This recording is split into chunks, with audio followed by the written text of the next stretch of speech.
Sementara itu, Safudin Yahya kembali memimpin DPW Partai Aceh Kabupaten Aceh Besar setelah terpilih dalam musyawarah wilayah Partai Besutan mantan kombatan GAM tersebut di Gampung Cot Suri, Kecamatan Ingin Jaya.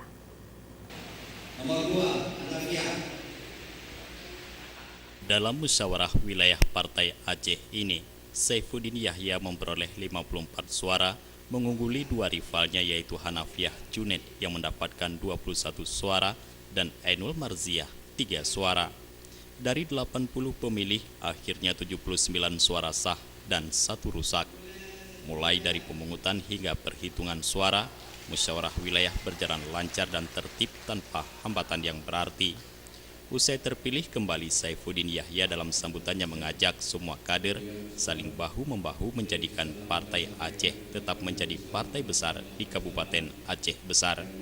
Adapun langkah-langkah awal memimpin Partai Aceh di Kabupaten Aceh Besar untuk periode 2018-2023, pria yang akrab disapa Pak C ini menyebutkan segera akan melakukan konsolidasi pengurus mulai dari kecamatan sampai ke tingkat kampung. Ia bersama pengurus akan membahas berbagai program kerja dengan Tuhaput dan Tuhalapan untuk penjaringan calon legislatif 2019. Selain itu, pria yang akrab disapa Pak Cik ini menyatakan komitmen PA mendukung program-program positif dari Pemda Aceh Besar dalam pembangunan. Program pemerintah yang positif ataupun yang proyek tetap kita dukung.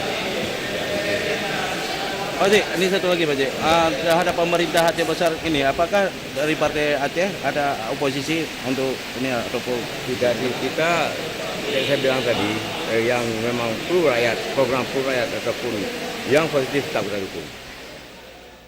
Sebelumnya, musyawarah wilayah dipimpin oleh Mukhlis Basah berlangsung demokratis, lancar dan tertib melewati berbagai tahapan, mulai dari pengesahan tata tertib hingga pembahasan program-program di Komisi Pemilihan. Tim Liputan Aceh TV.